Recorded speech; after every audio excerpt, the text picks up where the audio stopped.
Hello Gruelings. I am very excited today to bring to you all a very special edition of Celebrity Picks with a wrestling icon, Mick Foley. He is one of my favorites of all time.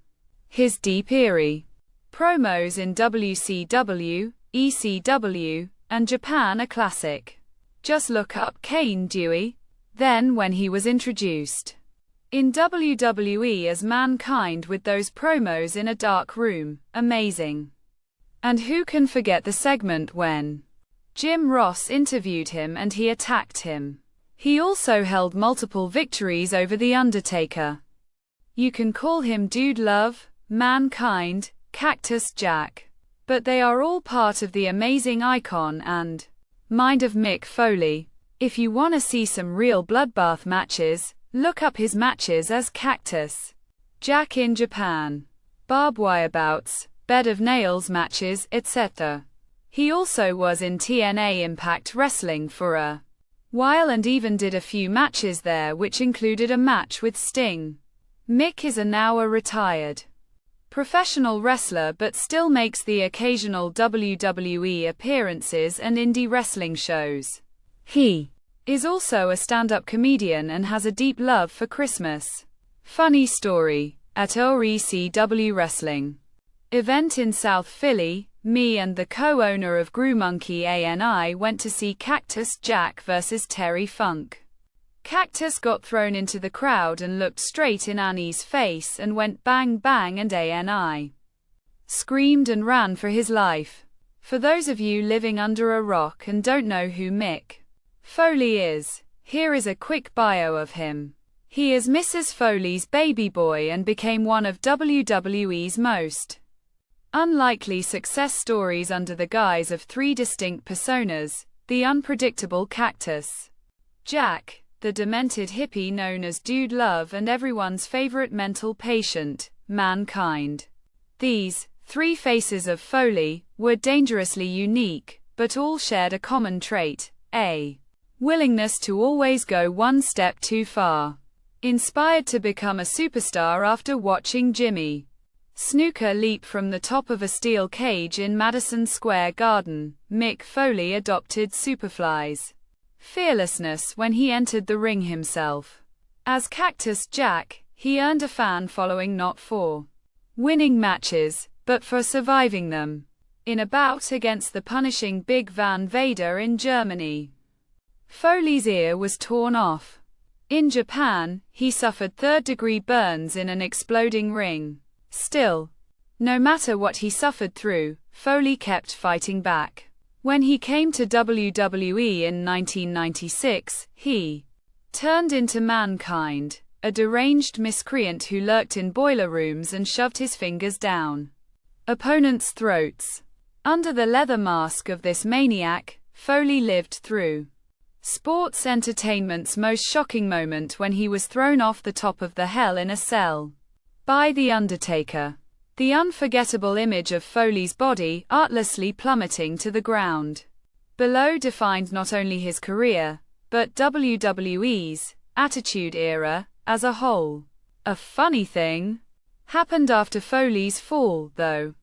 Battered and bruised after years of punishment, he began to depend less on his threshold for pain and more on his sense of humor, intelligence, and surprisingly vulnerable nature.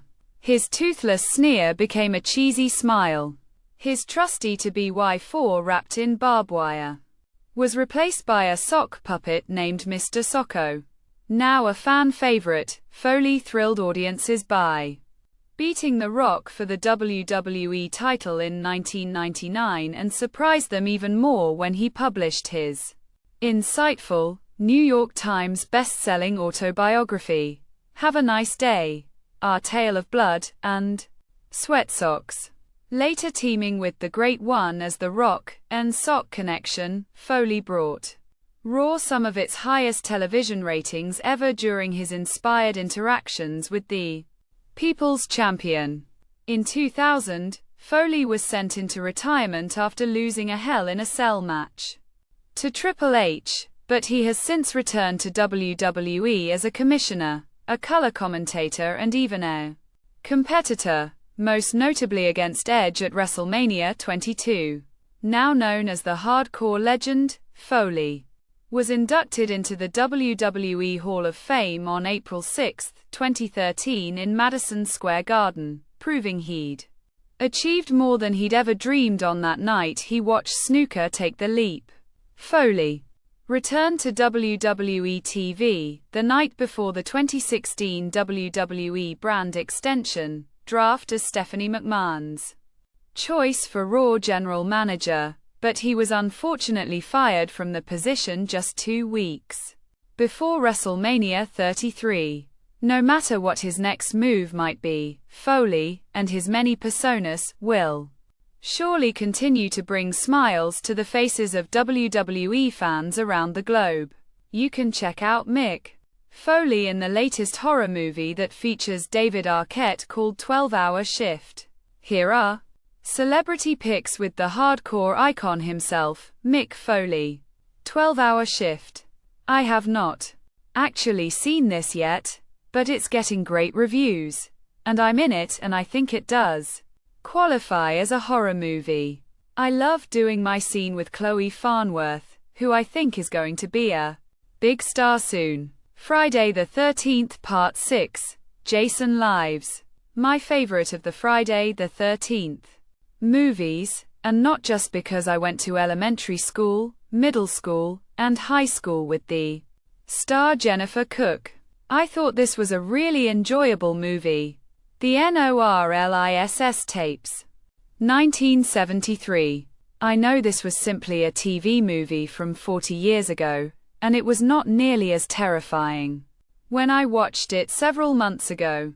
But this movie struck fear into my heart when I was 8 years old, and that fear stayed there for a couple years. Halloween. The first, it's still the best. Jamie Lee Curtis pretty much invented the role of the gutsy femme fatale in horror movies, or at least in my mind she did. The Texas Chainsaw Massacre. This one made the very best of its very low budget, creating a documentary look that makes everything feel chillingly real. I can't even imagine the trauma Marilyn Burns went through during the filming. Those screams felt so real. A Christmas Horror Story. What can I say? I love this movie. I always swore I would never want any type of Christmas horror movie, but once my children were out of the magic age, I dipped my toe into the Christmas horror genre with this one, Krampus, and Black Christmas. I never saw the finish coming. George Boozer is terrific as Santa trying to hold down the fort during trying times, and this is my favorite William Shatner role ever. Silence of the Lambs. Watching Anthony Hopkins wreak havoc in that jerry-rigged jail cell Memphis, and maybe the single most terrifying scene I've ever witnessed. Just a brilliant, chilling, disturbing thriller. Ted Levine went on to have a fine career, but to me, he'll always be James Gumb, doing the tuck dance. Jaws. Over the years, I came down to see this story as more of a character study of three very different men. When I first saw it in the theaters, my body surfing days were over. A film that literally changed people's lives, or at least their beach-going habits. Bride of Frankenstein.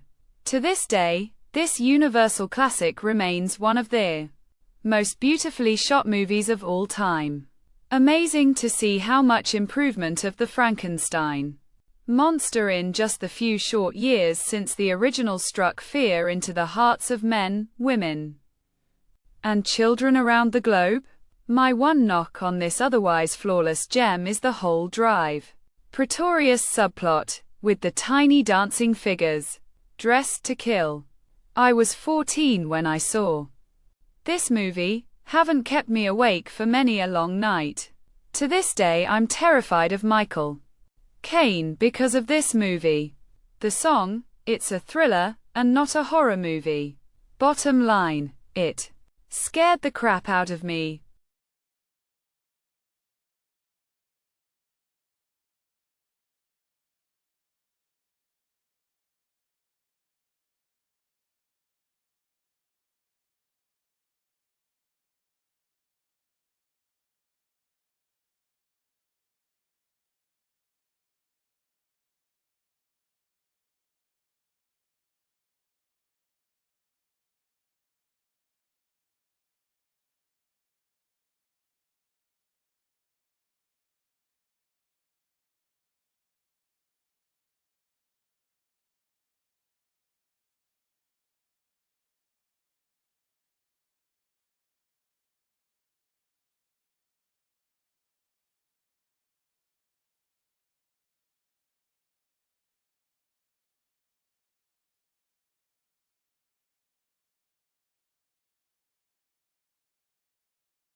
Hello Gruelings.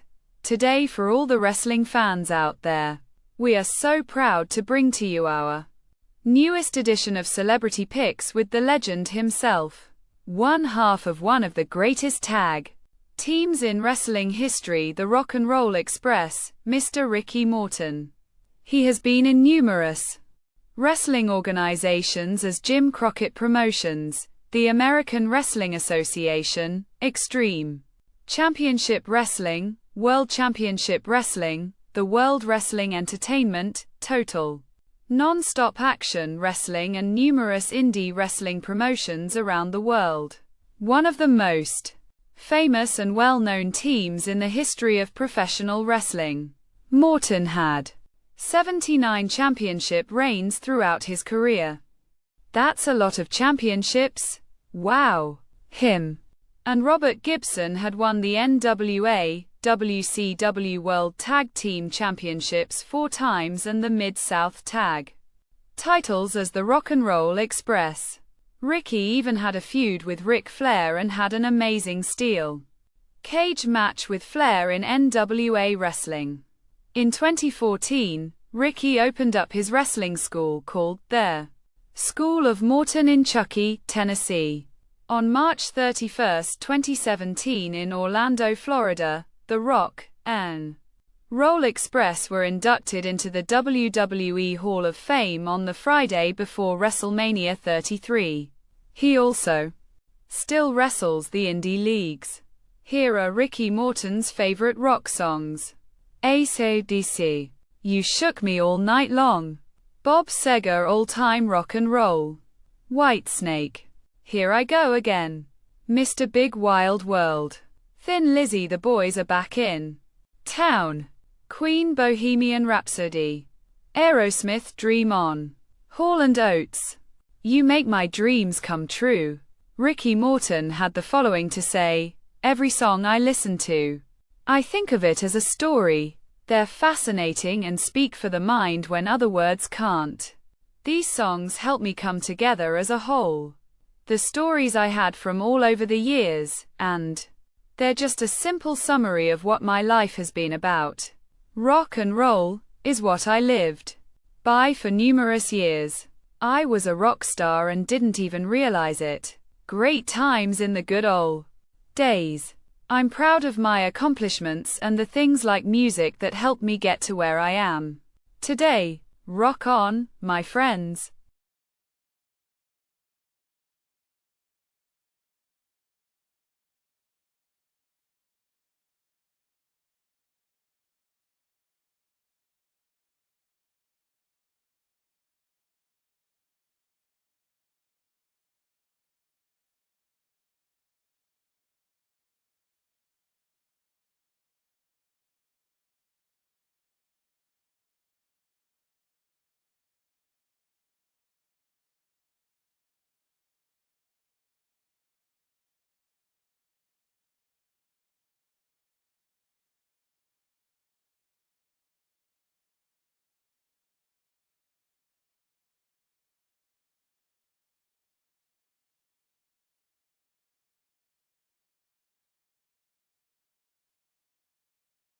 Hello Gruelings. Today's Celebrity Picks is WWE legend and actor Al Snow.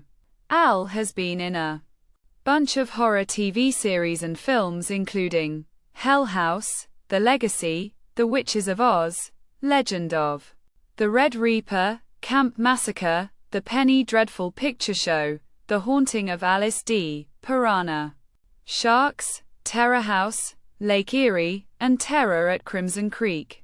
Al Snow is also a professional wrestler, WWE legend.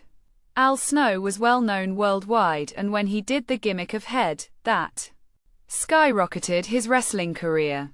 Below is Al Snow's favorite horror films for celebrity picks. The Birds, Psycho, Saw, Dead of Night, The Silence of the Lambs, Seven, Bride of Frankenstein, Jaws, When a stranger calls. Dot.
Hello my Gruelings. Today our guest for Celebrity Picks is a WWE wrestling legend Marty Jannetty. Jannetty and Michaels formed a team called the Rockers. Their popularity carried over from their stint in the AWA, and the team was often called Tag Team Specialists by commentator Gorilla Monsoon. They made their WWF debut at a television taping on June 18, 1988, and they faced tag teams such as Demolition, the Hart Foundation, and the Brain Busters for the rest of 1989. Despite their previous success, the Rockers never officially won the Tag Team Championship during their 3-year run together in the WWF. In October 1990, the Rockers were scheduled to win the titles from the Hart Foundation due to Jim Neidhart, one half of the championship team, being in the process of negotiating his release from the company. The match was taped with the Rockers fairly winning the belts, but soon after, Neidhart came to a stop-gap agreement with management and was rehired. The belts were returned to the Harts a week later, while the change was never broadcast or even acknowledged on television. When news spread, WWF explained that the original result was void due to a collapsed turnbuckle in the ring during the bout. In a 1991 angle, Michaels was accidentally kicked in the face during a maneuver initiated by Jannetty on one of the Nasty Boys, which clipped Shawn in the face and resulted in an elimination at Survivor Series in Detroit, Michigan. Michaels got up after being pinned and began screaming at Jannetty, blaming him for being eliminated. Attempting to help settle their differences, Brutus Beefcake invited both on his interview segment, The Barbershop. Michaels and Jannetty appeared to reconcile, but then Michaels hit Jannetty with sweet chin music and then threw him through the set's plate glass window. Jannetty was initially meant to work the injury, thus missing the opportunity to win the vacant WWF Championship at the 1992 Royal Rumble, before returning to start a feud which would culminate at WrestleMania 8. Jannetty was released from the company in March 1992. Jannetty returned on October 12, 1992 at a TV taping in Saskatoon, Saskatchewan from the crowd, attempting to strike Michaels with his mirror, but inadvertently hitting Sherry when Michaels pulled her in front. He would go on to challenge Michaels to a match at the 1993 Royal Rumble. Jannetty lost after interference by sensational Sherry backfired. It was planned for the two to continue their feud, but Jannetty was released again. Jannetty returned once again in May 1993, challenging Michaels for the Intercontinental Championship after appearing out of the crowd. On Monday Night Raw, when Michaels was being interviewed by Vince McMahon and telling the audience that he would defend his title against anyone at any time. Though Michaels initially tried to back out of fighting Jannetty, clearly not expecting anyone, least of all Jannetty, to challenge him. That night, he would eventually put his title on the line against his former partner. Jannetty won the title that night, thanks to Mr. Perfect preventing Michaels from heading to the locker room, where he would be counted out but keep his title. He lost it to Michaels just a few weeks later due to interference from Michaels' bodyguard Diesel. According to Jannetty, it was Curt Hennig who brought him back to the WWF. Hennig, who was on good terms with Vince McMahon, convinced him that the bad performance at the Royal Rumble was indeed Shawn Michaels' fault. Jannetty believes that consequently his own title win was meant as punishment for Shawn Michaels for lying. Throughout June 1993, Jannetty feuded with Doink the Clown, eventually winning the program with a final best of 3 falls match on the June 21, 1993 edition of Monday Night Raw, where Doink almost won the match 2 falls to 1 after Doink interfered in the match. However, Randy Savage, who was commentating the match, attacked the first Doink and revealed the second to the referee, making Jannetty win by reverse decision. Jannetty then formed a tag team with the 1-2-3 Kid, with the two being the winners and survivors of their match at Survivor Series.